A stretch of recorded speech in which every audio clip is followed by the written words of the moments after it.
안녕하세요. 미국주식론 대학의 미준입니다. 1월 3일 오늘의 미국주식 뉴스를 시작합니다. 2024년에도 변함없이 미국 주식 투자의 정석을 지키고 있는 미준에 오신 것을 환영합니다. 사실 미준 첫 번째 방송은 어제 제가 보내드렸는데요.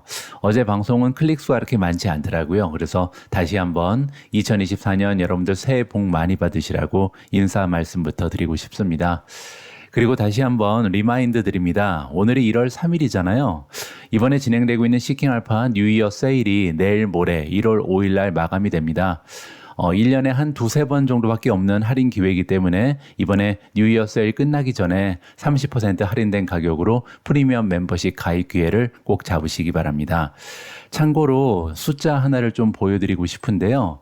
지금 보고 계신 화면은요. 제가 시킹알파 함께 일하면서 얼마나 많은 분들께서 미준을 통해서 시킹알파 멤버십에 가입하셨는지 트래킹하는 시스템입니다. 여기 보시면 지금까지 과거 2년 동안 총 2,000분 가까이 되는 정말 많은 분들께서 시킹알파 멤버십에 가입을 해주셨고요. 여기 세 번째 보시면 시킹알파 뉴이어 세일이 있잖아요. 총 479분께서 지금 연말 연시 시킹알파의 뉴이어 세일을 통해서 새롭게 프리미엄 멤버십에 가입을 해주셨습니다. 2024년에는 미준 그리고 시킹알파와 함께 건전하고 건강하고 성공적인 투자 활동을 꼭 이어나가셨으면 합니다. 자, 그러면 1월 3일 준비된 오늘의 미국 주식 뉴스 바로 시작합니다. 오늘도 어제 미국 증시의 시황부터 정리하도록 하겠습니다. 테크주 위주로 투자하는 한국 투자자 입장에서는요. 어제 2024년의 첫 번째 거래일이 그렇게 기분 좋게 시작하지는 못했습니다. 다우존스 같은 경우는 0.07% 상승을 했는데요. 반면 S&P 500은 마이너스 0.57% 좋지 않은 추세를 만들어냈고요. 특히 나스닥 같은 경우는 1.63%나 급락을 하면서 사실 2024년 시작이 굉장히 저조했습니다. 어제 이렇게 테크주들이 모여있던 나스닥의 지수가 1.6% 이상 떨어진 이유가 한 세 가지 정도로 정리가 됩니다. 오늘은 그 얘기부터 좀 드려야 할 것 같은데요. 첫 번째로 나스닥이 떨어진 이유는요. 트레저리 일드, 즉 미국의 국채 금리가 굉장히 큰 폭으로 상승을 했기 때문입니다. 이번 기사의 제목을 보시면요. 한 달여 만에 이 국채 금리가 가장 커다란 폭으로 상승을 했다, 점프를 했다라고 나와 있거든요. 어느 정도인지 잠깐 보여드리면요. 어제 2년 국채 금리 같은 경우는 8베이시스 포인트 올라가면서 4.328까지 올라갔고요. 10년 국채 금리는 8.4베이시스 포인트, 그래서 거의 4% 가까이까지 육박을 했습니다. 30년 국채 금리 역시도 6.4베이시스 포인트 올라가면서 4%를 넘어섰고요. 따라서 어제 2년 국채 금리, 10년, 30년 가리지 않고 모두 큰 폭으로 국채 금리가 상승하면서 테크주들한테는 좋지 않은 악영향을 끼쳤다. 이렇게 정리가 가능할 것 같습니다. 자, 두 번째로 테크주가 떨어진 이유는요.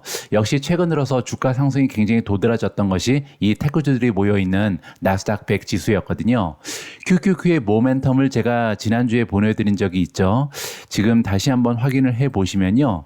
여기 있습니다. Relative Strength Index를 보시면 어제 주가가 많이 떨어졌음에도 불구하고 아직까지 이 QQQ의 RSI 지수는 68.7을 찍고 있습니다. 따라서 얼마 전까지만 해도 70을 훨씬 넘어가는 굉장히 높은 Relative Strength Index를 보여주면서 단기 투자자 입장에서는 짧은 시간에 주가가 많이 올라갔기 때문에 이익 실현을 하기 굉장히 좋은 시점이거든요. 따라서 단기간으로 봐서는 주가가 떨어질 수 있는 기술적인 이유가 있었다. 이렇게 정리가 가능합니다.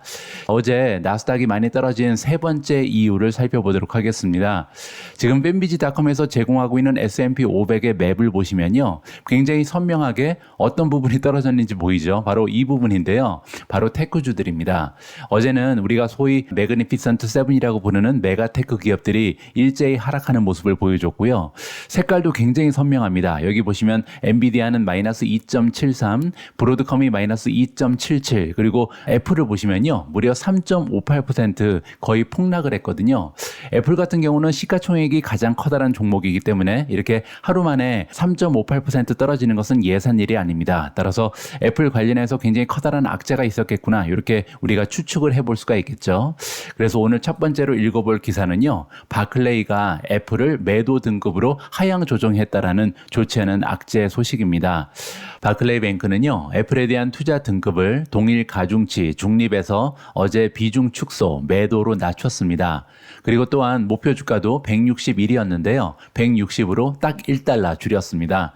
하지만 지금 애플의 주가는 1년 동안 많이 올라간 상태이기 때문에 만약에 160까지 떨어지게 되면요, 향후 12개월 동안 15% 이상 추가적으로 하락할 수 있다. 좋지 않은 전망이 대두되고 있습니다.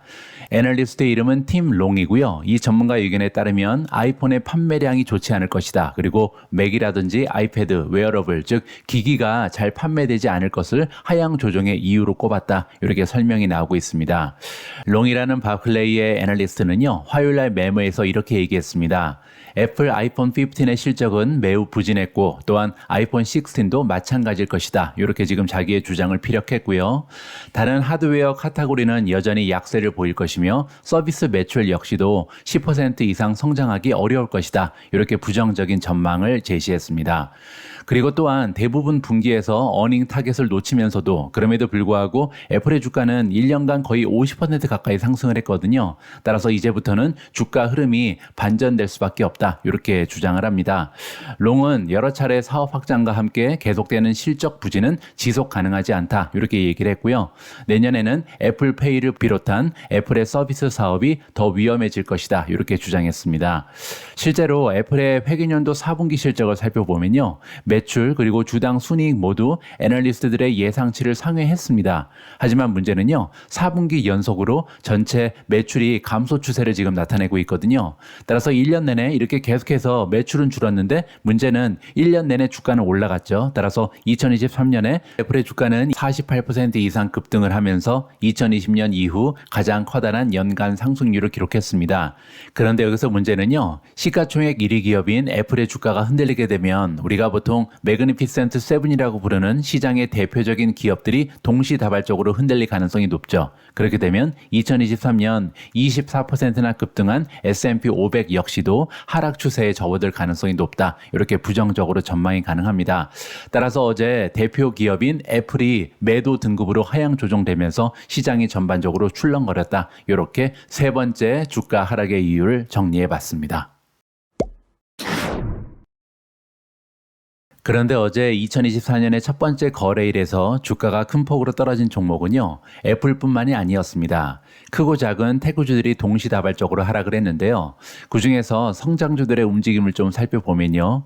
리비안이 가장 좋지 않았습니다. 어제 하루 동안 주가가 무려 10.06%나 폭락을 했고요. 코인베이스 마찬가지로 9.8% 빠졌습니다. ARM, 암홀딩즈가 마이너스 8.28%, 리오토가 마이너스 7.59, 차지포인트 마이너스 7.26, 니오 마이너스 7.17, 도세보 마이너스 7.11, 조비에비에이션 마이너스 7.07, 구스퀘어, 블록이 마이너스 6.63, 아사나도 마이너스 6.63, 몽고디비 마이너스 6.15, AMD가 5.99% 빠지면서 어제 테크 주식의 하락을 주도했습니다. 이 중에서 뚜렷한 이유가 보이는 종목 몇 개를 좀 말씀을 드리면요.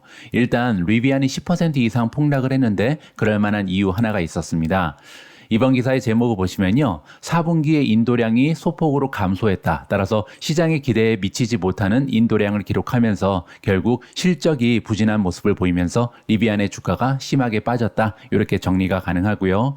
코인베이스 같은 경우는 어제 사실 비트코인이 추가적으로 상승을 했습니다. 하지만 그럼에도 불구하고 최근에 주가가 너무나 많이 올라갔잖아요. 작년 한 해 동안 주가가 400%나 급등 추세를 보였기 때문에 어제 많은 투자자들이 이익 실현을 하면서 주가가 많이 빠졌다. 이렇게 정리해 볼 수가 있을 것 같고요.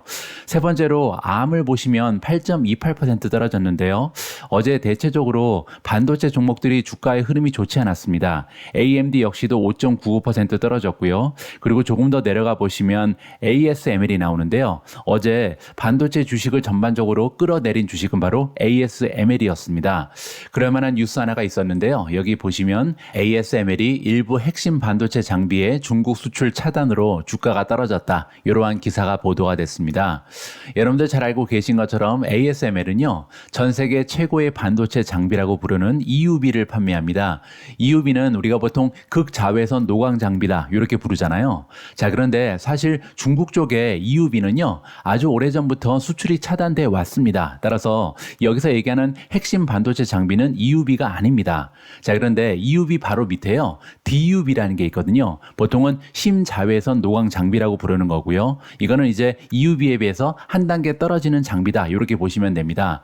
그런데 어제 네덜란드 정부에서요, ASML이 중국에 이 DUV 노광 장비를 판매할 수 있는 라이센스를 취소시켜 버렸습니다. 따라서 두 가지 장비 모두 판매가 불가능하다 이렇게 우리가 정리를 해볼 수가 있겠죠.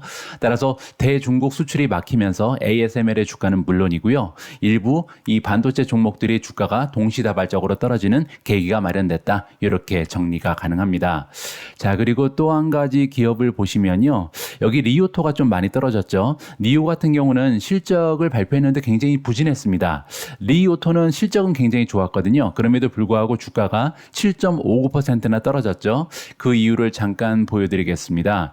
리오토 같은 경우는요, 메가라고 부르는 순수 전기차 출시를 사실 12월에 예상하고 있었습니다. 그런데 이번에 어제 발표된 기사 내용에 따르면 메가의 출시가 3월 달로 연기가 됐다. 따라서 순수 전기차를 출시하는데 아직까지 한 2, 3개월 정도 더 필요하다. 이렇게 좋지 않은 소식이 전달이 된 거죠. 따라서 이러한 기대감 때문에 주가가 상승한 경향이 있었기 때문에 오히려 주가 하락의 계기가 됐다. 이렇게 우리가 정리를 해볼 수가 있겠습니다.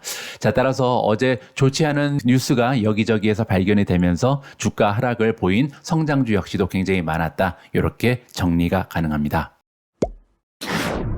어제 미국 증시, 특히 나스닥은 1.6% 이상 급락하면서 사실 2024년의 첫 번째 거래일은요, 생각보다 굉장히 부진했습니다. 하지만 이제부터 중요한 것은 과연 2024년 1년 동안 미국 증시는 어떤 모습을 보일 수 있을지 이 부분이잖아요. 작년에 미국 증시는 S&P 500 기준으로 거의 25% 가까이 급등 추세를 만들어냈습니다. 따라서 많은 투자자들이 작년에 많이 올랐기 때문에 올해는 떨어질 수밖에 없다, 이러한 예측을 하는 사람도 많이 있는데요. 그래서 오늘 첫 번째로 준비된 기사는 미국 증시가 20% 이상 상승한 이후에 2년 연속 상승할 역사적인 확률은 어떻게 되는지 굉장히 흥미진진한 역사적인 사실을 점검해 보도록 하겠습니다. S&P 500 지수가 1년 동안 20% 이상 상승하면 그 다음에는 어떻게 될까? 이렇게 질문을 하면서 기사가 시작이 됩니다. 한 가지 놀라운 사실이 있다고 합니다. 그건 뭐냐면요, 이렇게 20% 이상 올라가는 현상은요, 꽤 자주 발생한다. 따라서 20% 올라간다고 이게 커다란 현상은 아니라는 거죠. 굉장히 역사적으로 자주 있었던 일이다, 이렇게 얘기하는 겁니다. 1928년 이후에, 따라서 지난 95년의 미국 증시 역사를 살펴봤더니요, S&P 500 지수가 20% 이상 상승한 경우는요, 무려 36%에 달했습니다. 따라서 한 3년에 한 번씩은 있는 흔한 일이 발생한 거다, 이렇게까지도 정리가 가능하겠습니다. 하지만 반면에 20% 이상 떨어지는 일은 매우 드문 일이다. 따라서 상승은 굉장히 자주 있고요, 떨어지는 일은 굉장히 드문 있다, 이렇게 정리가 가능합니다. 1928년 이후에 S&P 500이 10% 이상 하락한 경우는요, 12%에 불과했습니다. 따라서 한 10년에 한 번씩 있는 일이다, 이렇게까지도 우리가 정리를 해볼 수가 있는 거죠. 여기 S&P 500의 연도별 상승률이 정리가 되어 있는데요, 20% 이상 상승한 경우가 무려 36%, 그리고 10%에서 20% 사이에 수익률을 기록한 해가 21%나 됩니다. 그 얘기는요, 이 두 수치를 합치면 무려 57%잖아요. 따라서 매년 S&P 500이 10% 이상 올라갈 확률은 57%다. 이렇게 깔끔하게 정리가 가능합니다. 반면 0%에서 10% 정도 상승할 경우는 15%, 그리고 떨어질 확률을 보시면요, 0%에서 10% 하락은 15%, 그리고 10% 이상 떨어진 경우는 12%잖아요. 따라서 27% 정도 하락을 기록했다. 그 얘기는요, 한 4분의 1 정도의 확률로 주식이 떨어졌다, 이렇게 보시면 됩니다. 자, 이렇게 S&P 500 지수가 4년 중에 3년 정도는 상승한다는 단순한 사실이 지금까지 지수 투자가 강력한 투자 방법론으로 입증된 하나의 이유다, 이렇게 설명이 나와 있습니다. 따라서 사람들이 SPY, SPY 아니면 QQQ에 투자하는 이유는요. 그만큼 상승 확률이 떨어질 확률보다 훨씬 더 높기 때문이다. 이렇게 우리가 설명해 볼 수가 있는 거죠. 자, 다음에는요. 20% 따라서 작년처럼 이렇게 주가가 많이 올라간 이후에 증시의 역사적 통계를 한번 살펴보면 좋을 것 같습니다. 최근 주식시장이 20% 상승한 34년이 있었다고 합니다. 따라서 100년의 역사 중에 한 34년 정도는 20% 이상 올라갔는데요. 그리고 나서 다음에 미국 증시가 상승한 확률은 무려 65%입니다. 굉장히 높죠. 자, 올라갈 확률이 65%, 떨어질 확률이 35%고요. 그리고 평균적으로 수익률은 8.9%를 기록했습니다. 자, 그런데 여기서 중요한 거는요. 올라간 해가 65%라고 말씀드렸잖아요. 이 올라간 쪽만 따로 띄어서 평균 수익률을 살펴보면 무려 18.8%나 됩니다. 따라서 올해 2024년 미국 증시가 상승할 확률은 65%나 되고요. 그리고 올라간다면 무려 18.8% 정도 평균적인 상승을 기대해 볼 수가 있다. 이렇게 정리가 가능하겠죠. 하지만 떨어진 경우도 35%가 되고요. 그리고 떨어진 해 평균적인 하락률은요. 9.1%다. 이렇게 보시면 될 것 같습니다. 자, 다음은요. 20% 상승한 이후에 1월 달은 어땠는지 이 부분도 우리가 확인을 해볼 수가 있는데요. 1958년 이후에 S&P 500 지수는 20% 상승한 다음 1월 달에는 0.2% 평균적으로 하락을 했습니다. 따라서 이렇게 주가가 너무나 많이 올라간 해 다음 1월 달은 평균적으로 좋지가 않았다. 이렇게 정리가 가능하겠죠. 그만큼 이제 주가가 많이 올라갔다는 얘기는요. 1월 달에 사람들이 이익 실현을 많이 했다. 이렇게까지 우리가 좀 정리를 해볼 수가 있고요. 상승한 경우는 48%에 불과했다. 따라서 반도 안 된다. 이렇게 보시면 됩니다. 2024년에도 1월 달에는 미국 증시가 좀 하락할 가능성이 높겠구나. 이렇게 예상이 가능한 거고요. 자, 다음에는요. 2024년에 S&P 500 지수가 다시 20% 이상 상승할 확률, 요걸 보면 좋을 것 같은데요. 자, 이렇게 S&P 500 지수가 연속으로 20% 이상 상승한 경우는 얼마나 자주 있을까? 자, 일단 답을 드리면요. 거의 없다가 정답입니다. 따라서 20% 올라갔는데 다음에 또 20% 이상 올라갈 확률은 굉장히 적다. 이렇게 볼 수가 있겠죠. 1928년 이후에 S&P가 연속으로 20% 상승한 경우는 단 9번에 불과했다. 그 얘기는요. 95년 동안 10% 정도 나타나는 굉장히 낮은 확률이다. 이렇게 살펴볼 수가 있겠습니다. 자, 그런데 한 가지 우리가 굉장히 좀 흥미롭게 지켜볼 역사적 사실이 있는데요. 1995년부터 1999년까지 상승세는 엄청났다. 자, 여기 보시면요. 1995년, 1996년 2년 연속으로 20% 이상 상승을 했죠. 그리고 나서 끝나지가 않습니다. 1996년부터 1997년, 그리고 1997년부터 1998년, 그리고 1998년부터 1999년까지 따라서 4년 연속 계속해서 20% 이상 올라갔거든요. 따라서 이거를 우리가 그 유명한 닷컴 버블이라고 부르잖아요. 자, 이렇게 버블이 커다랗게 형성되는 시기에는 연속적으로 4년, 5년 동안 계속해서 주가가 20% 이상씩 꾸준하게 상승할 가능성도 있다는 거죠. 자, 여기서 투자자 입장에서는요, 한 가지 좀 기대하는 바가 있죠. 자, 닷컴 버블이 이렇게 4년, 5년 동안 주가가 20% 이상씩 매년 상승했다면 과연 인공지능 버블은 비슷한 모습을 나타낼 수 있을까? 이렇게 우리가 기대감을 가져볼 수가 있을 것 같습니다. 과연 역사는 반복된다는데 닷컴 버블의 역사가 인공지능 버블로 다시 한번 재현될 수 있을지 기대감을 가지고 지켜보면 좋을 것 같습니다. 바로 앞의 기사를 통해서 우리는 미국 증시의 역사를 한번 되돌아봤습니다.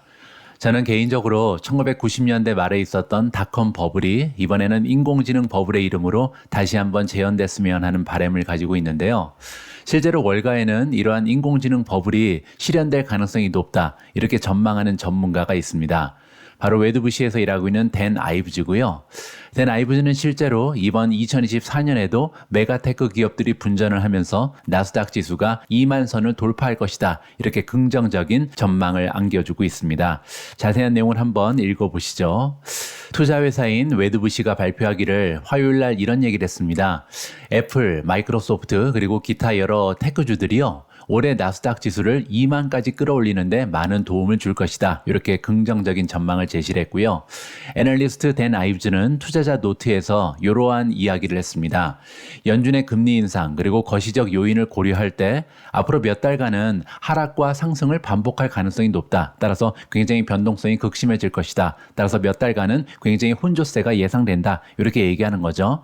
하지만 그럼에도 불구하고 2024년에 테크 주식은 25% 추가적으로 상승할 가능성이 높다. 이렇게 얘기를 하고 있고요. 또한 불 케이스에서는 그러니까 모든 것이 굉장히 긍정적으로 흘러간다면 나스닥이 2만 선을 돌파할 가능성도 높다. 지금 현재 나스닥은요. 15,000도 아닙니다. 그 이하거든요. 따라서 만약에 나스닥 지수가 2만 선을 돌파하게 되면요. 무려 35% 이상 급등할 가능성이 높다. 이렇게 긍정적인 불 케이스를 안겨주고 있습니다. 시장은 여전히 AI 수익화 사이클이 이 분야의 기업들 사이에서 얼마나 빠르게 진행되고 있는지를 과소평가하고 있다. 따라서 지금 댄 아이브즈가 하는 얘기는 뭐냐면요. 인공지능으로 인해서 엄청나게 많은 추가적인 매출이 창출될 가능성이 높은데 여기에 대해서 지금 시장은 과소평가한다. 이렇게 얘기하는 거죠. 댄 아이브즈는 2024년에 가장 선호하는 기술 주식으로 애플, 마이크로소프트, 구글, 그리고 팔로 알토, 팔란티어, 지스케일러, 사이버 아크, 크라우드 스트라이크, 몽고DB 이러한 주식들을 추천했고요. 그는 4분기 말에 최근 채널을 점검했다고 합니다. 따라서 직접 시장에 들어가서 살펴봤더니 엔비디아, 마이크로소프트, 구글, 데이터독, 팔란티어 같은 기업들이요. 모두 기업 그리고 소비자 환경에서 다양한 사용 사례를 보여주고 있다. 이 얘기는요. 그들이 구축하고 있는 AI가 실제로 많은 사랑을 받고 있다. 그러니까 이제 기업들이 사용하기 시작하고 있다. 이렇게 얘기를 하고 있는 거죠. 따라서 긍정적인 영향을 기업의 실적에서 우리가 발견할 수 있을 것이다. 이렇게 전망을 안겨주고 있습니다. 최근에 설문조사에 참여한 전체 기업의 50% 이상이요. 20개 이상의 제너레이티브 AI 사용 사례를 보여주고 있다. 이 얘기는요. 기업들이 지금 엄청나게 많은 인공지능을 활용하고 있다. 이렇게 얘기하는 거죠. 그리고 또한 전체 기업의 80% 이상은요. 데이터 분석이라든지 마케팅 컨텐츠 제작, 문서 편집, 요약 등의 10개 이상의 사용 사례를 지금 만들어내고 있다. 이야기는요. 지금 기업들에서 인공지능을 통해서 여러 가지 다양한 일을 해결하고 있다. 이렇게 지금 얘기를 하고 있는 겁니다. 자, 이런 식으로 기업들이 비즈니스 운영을 개선하고 효율성을 높이고 비용 효율적인 자본 구조를 구축하는 등 굉장히 인공지능을 활용하는 경우가 많이 늘어났다. 따라서 제너레이티브 AI를 지금 활용하는 기업들이 너무나 많아지고 있기 때문에 여기에서 많은 기업들이 추가적인 수익, 매출을 창출할 것이다. 이러한 주장이라고 보시면 될 것 같습니다.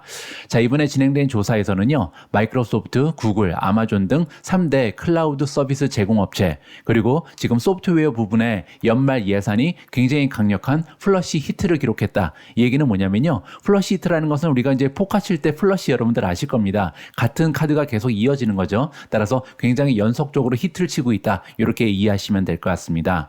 아이브즈는요. 새로운 기술 강세장이 시작됐을 뿐만 아니라 나머지 기술 산업도 2023년에 상승세를 보일 것이다. 그러면서 매그니피센트 7에 합류할 가능성이 높다. 따라서 전반적으로요. 테크 주식이 예전에 1990년대 말에 있었던 것처럼 이 테크 붐을 이룰 것이다. 인공지능 버블이 형성될 가능성이 높다. 그리고 또 하나 소프트웨어 그리고 반도체 분야에서 M&A의 해일이 일어날 것이다. 엄청나게 많은 인수합병권도 보호가 될 가능성이 높다. 따라서 2023년 테크 주식은 다시 한번 달릴 수 있다. 이렇게 정리가 가능할 것 같습니다.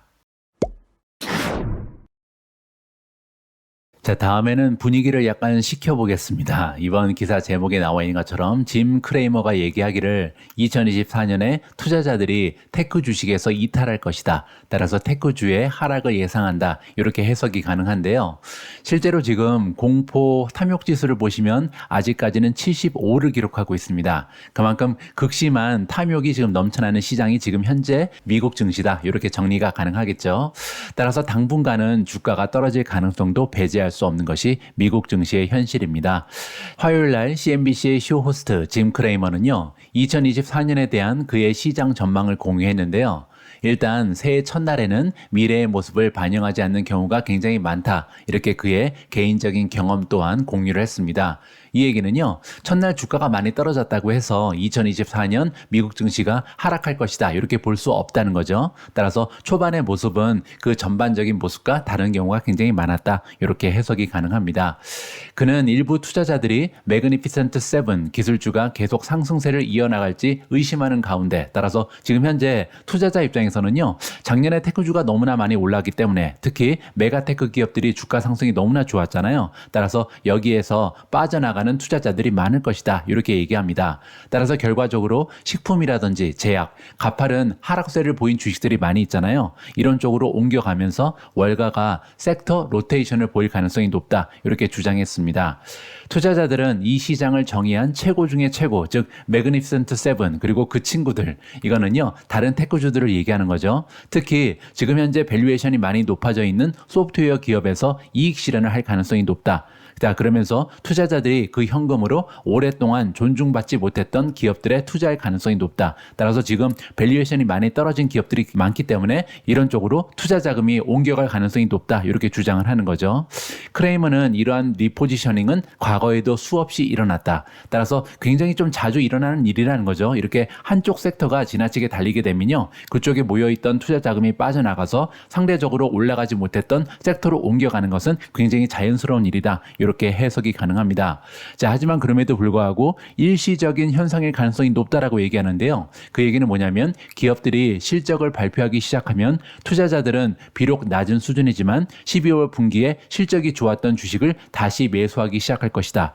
자, 이 얘기 굉장히 중요합니다. 왜냐면요. 지금 현재 메가테크 기업들을 위주로 해서 테크 기업들이 많이 올라가 있는 상황이고요. 나머지 S&P 500 기업들 중에서는 주가가 많이 떨어진 종목도 있습니다. 자, 그런데 이제 실적 시즌이 시작되잖아요. 그리고 실적이 만약에 뒷받침이 된다면, 따라서 기술주들이 이렇게 달릴 만한 이유가 있었다는 것이 증명이 되면요. 다시 한번 로테이션 됐던 자금이 테크주로 다시 돌아갈 가능성도 있다는 거죠. 따라서 2024년에는 실적이 굉장히 중요하다. 이렇게 정리가 가능할 것 같습니다.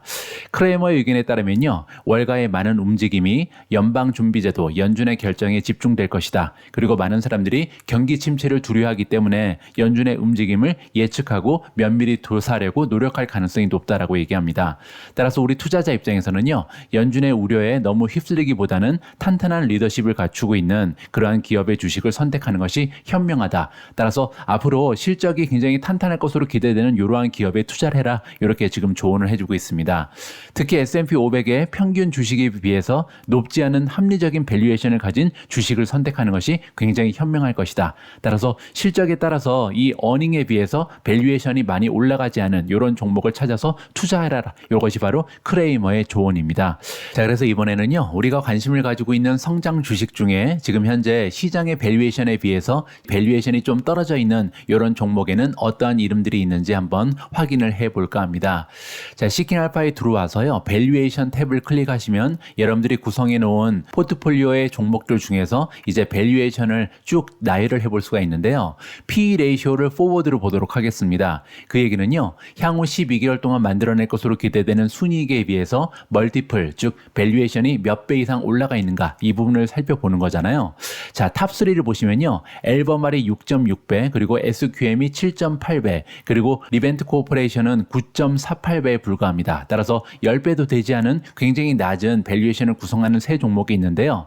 이 세 종목은 모두 원자재에 관련된 리튬 기업이잖아요. 따라서 리튬의 가격에 따라서 굉장히 좀 올라갔다 내려갔다 하는 변동성이 극심하기 때문에 이 세 종목은 PE 레이쇼가 낮다고 해서 무작정 매수하기는 조금 리스크가 크다. 이렇게 말씀드릴 수가 있을 것 같습니다.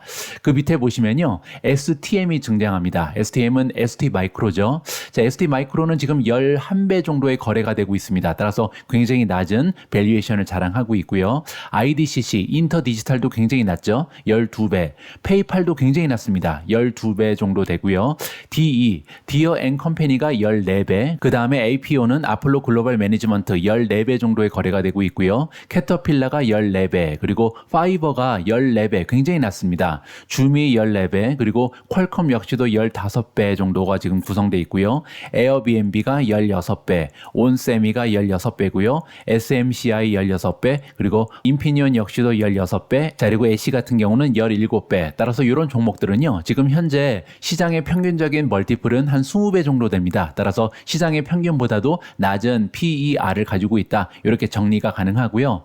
물론 PER이 낮다고 해서 무작정 투자하면 안 되겠죠. PER은 낮은데 상대적으로 성장률은 더 좋은 종목들, 이런 종목들을 찾아서 투자하는 것이 가장 중요합니다. 그 얘기는요. PEG를 보는 게 낫다는 거죠. PEG라는 것은 PER을 성장률로 나눈 거잖아요. 자, 그래서 성장률에 비해서 밸류에이션이 굉장히 낮은 종목들, 뭐 예를 들어서 리오토라든지 추이라든지 줌, 유니티 소프트웨어도 지금 0.55밖에 되지 않고요. 우버도 괜찮습니다. 다큐사인, 페이팔, 그리고 블록도 보이고요. 엔비디아 이런 종목들이 지금 현재 성장률에 비해서 PER이 많이 올라가 있지 않다. 따라서 이런 종목들이 안전한 투자추가 될 수 있다. 이렇게 정리가 가능할 것 같습니다.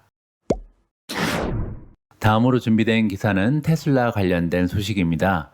테슬라가 2023년 180만 대 판매 목표를 초과 달성했다는 반가운 소식인데요. 이 뉴스에도 불구하고 주가가 올라가긴 조금 어려웠습니다. 그 이유를 잠깐 설명드리면 좋을 것 같습니다.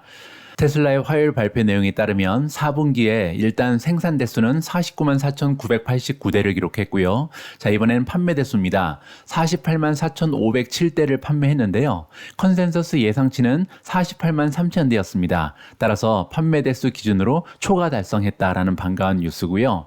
자, 그런데 모델 3, 모델 Y의 인도량이요. 전체 분기의 판매 대수의 95%를 차지했다라고 합니다. 이 부분은 앞으로 테슬라의 경영진이 극복해야 할 과제죠.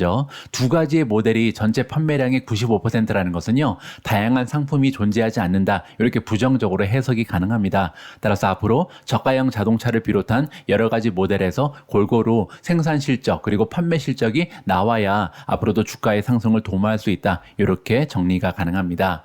연간 차량 인도수는요, 전년 대비 38% 증가한 181만 대, 그리고 생산 대수는 35% 증가한 185만 대를 기록했습니다. 따라서 결과적으로 목표를 다 달성했다. 2023년은 성공적인 한 해였다. 이렇게까지 요약이 가능합니다. 자, 그런데 그럼에도 불구하고 테슬라의 주가가 올라가지 못한 이유가 하나 있었는데요. 바로 BYD입니다. 중국의 BYD는 이제 테슬라를 제치고 전 세계에서 가장 커다란 배터리 전기 자동차 판매 업체가 되었다라고 시작을 합니다. 테슬라는 2012년 럭셔리 세단 모델 S를 출시한 이후에 지금까지 계속해서 전기차 부분에서 1위였거든요. 그런데 이번에 BYD한테 1위 자리를 내주었다라는 좋지 않은 소식입니다. 월요일날 BYD는요, 2023년 3분기 실적 43만 2천 대에서 훨씬 많이 증가한 52만 6천 대를 4분기에 판매했다라고 발표했습니다. 52만 6천 대는요, 순수 전기차만 포함한다. 이렇게 보시면 되고요.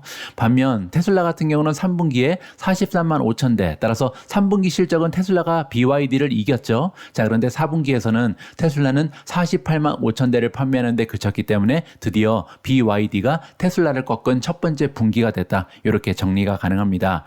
참고로 BYD는요, 배터리 전기 자동차 BEV와 플러그인 하이브리드를 모두 생산하는 기업입니다. 따라서 여기 나와 있는 52만 6천 대는 BEV만 포함한다. 이렇게 보시면 되고요. 자, 이렇게 BYD가 테슬라를 추월할 수 있었던 하나의 이유가 있는데요. 바로 가격입니다. 이 회사의 차량은 평균적으로 3만 달러 미만에 판매가 된다.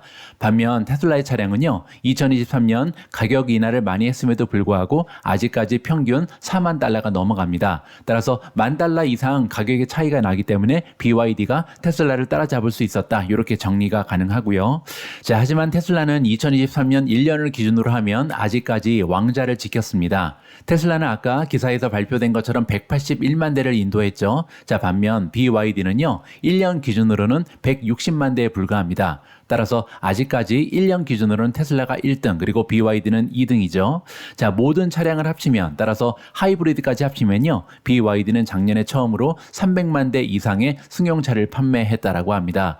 테슬라는 다른 부분에서도 여전히 BYD를 비약적으로 앞서고 있다. 바로 시가총액인데요. 테슬라의 시가총액은 거의 8천억 달러 수준이지만 BYD의 주식의 가치는 800억 달러 수준에 불과하다. 따라서 시가총액은요, 아직까지 10분의 1에 불과한 것이 BYD다. 이렇게 볼 수가 있겠습니다.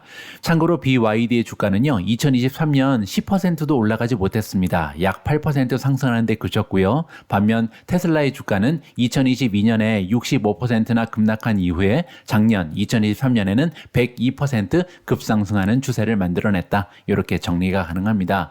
자, 어쨌든 테슬라가 4분기에 처음으로 분기 실적으로 BYD한테 왕자다지를 뺏긴 것은요, 결코 좋은 뉴스는 아닙니다. 따라서 이제는요, 정말로 테슬라 입장에서도 저가형 자동차가 필요하다. 따라서 지금 두 가지 모델 3, 모델 Y에만 의존하는 이 판매 대수가 드디어 이제 저가 자동차가 출시가 되면서 기하급수적으로 다시 한번 점프할 수 있는 기회가 마련이 돼야 된다. 이렇게 기대감을 가져볼 수가 있을 것 같습니다. 오늘 마지막으로 준비된 기사 역시 테슬라 관련된 소식인데요. 2023년 180만 대 판매라는 목표를 달성한 테슬라가 이제 한 번 더 도약을 해야 되잖아요. 그런데 2024년 쉽지 않은 환경이 조성되고 있습니다. 이번 기사의 제목을 보시면요. 테슬라, 닛산, GM 등 전기차 기업들이 미국 세금 공제 혜택을 상실했다라는 좋지 않은 기사가 보도가 되고 있습니다. 미국의 재무부는요. 월요일 1월 1일 날 새로운 배터리 조달 규정이 시행된다라고 발표를 했는데요. 그러면서 결과적으로 닛산 리프라든지 테슬라의 사이버 트럭 사륜구동, 그리고 일부 테슬라 모델 3, 쉐보레 블레이저 EV 등 정말 많은 전기 자동차가요. 이제 $7,500의 세금 공제 혜택을 받을 자격을 상실했다. 이렇게 발표가 나왔습니다. 재무부는요. 작년 12월에 미국 전기 자동차 공급망의 중국 의존도를 낮추기 위해서 새로운 배터리 소싱 요건을 자세히 설명하는 가이던스를 발표한 바가 있습니다. 그런데 이 새로운 지침이 월요일 날 발효가 됐다. 드디어 이제 시행된다. 이렇게 보시면 되고요. 따라서 결과적으로 모델 3라든지 이 사이버 트럭 사륜 구동이 더 이상 세금 공제 혜택에서 멀어졌다. 이렇게 보시면 될 것 같습니다. 자, 그런데 이번에 피해를 입은 기업은 테슬라뿐만이 아닙니다. 결과적으로 미국 전기차 세액 공제를 받을 수 있는 전기차 모델 수는요. 기존의 43개에서 19개로 급감했습니다. 따라서 세금 혜택을 받을 수 있는 모델이 이제 몇 개 없는 거죠. 20개도 되지 않는다. 이렇게 보시면 될 것 같고요. 테슬라는 월요일 날 즉각적인 논평을 하진 않았습니다. 하지만 웹사이트를 통해서 사이버 트럭은 2024년 후반에 연방 세금 공제를 받을 수 있을 것이다. 따라서 앞으로 한 1년 정도 지나면 사이버 트럭은 드디어 다시 공제 혜택을 받을 수 있는 자격이 완성될 것이다. 조금만 기다려달라. 이렇게 발표를 한 거죠. 자, 이번에 $7,500 세금 공제 혜택을 받을 자격을 상실한 모델이 쭉 나열되고 있습니다. 사이버 트럭뿐만 아니라 폭스바겐의 ID4, 테슬라 모델 3 후륜구동, BMW X5, xDrive 50e, 아우디 Q5, 그리고 캐딜락 리딕, 포드 E-트랜짓. 자, 이렇게 다양한 모델들이요. 이번에 세액 공제 대상 차량 목록에서 제외됐다라는 소식입니다. 자, 따라서 이 부분은 굉장히 커다란 악재죠. 왜냐하면 작년에 이 EV에 대한 전기차에 대한 수요가 급감하면서 테슬라를 비롯한 많은 기업들이요. 가격을 굉장히 많이 하향 조정했습니다. 세일을 많이 했잖아요. 자, 이렇게 할인 혜택을 하면서 판매 대수를 늘리기 위해서 노력을 했는데 무려 $7,500에 달하는 세금 공제 혜택을 잃었다. 이 부분은 굉장히 커다란 악재라고 생각을 하고요. 따라서 가까운 미래에 이 기업들, 특히 테슬라의 경영진이 어떠한 대처를 하면서 다시 세금 공제 혜택을 받을 수 있는 자격을 획득할지 이 부분에 많은 관심이 쏠리게 되는 상황입니다. 1월 3일 오늘의 빅 주식 뉴스는 여기까지입니다. 오늘 방송도 마지막까지 함께 해주셔서 감사합니다. 그리고 여러분들 최근에 제가 오늘의 미국 주식 영상이라는 타이틀을 가지고 CNBC 뉴스라든지 이제 블룸버그 뉴스에 등장하는 전문가들의 인터뷰 영상을 번역 작업하고 자막 작업해서 공유를 해드리고 있거든요. 이런 영상들 여러분들 한번 시청해 보시고 어떤 부분이 개선이 됐으면 좋겠다. 아니면 이런 영상은 필요 없다. 뭐 이런 식으로 좀 여러분들의 피드백을 남겨주시면요. 앞으로 미존 채널의 컨텐츠를 구성하는데 많은 도움이 될 것 같습니다. 자, 저는 내일 다시 여러분들 투자 활동에 도움될 수 있는 다양한 정보 모아서 다시 인사드릴 수 있도록 하겠습니다. 우리 모두가 미국 주식 투자로 은퇴하는 그날까지 다 함께 화이팅입니다. 행복한 하루 되세요. 감사합니다.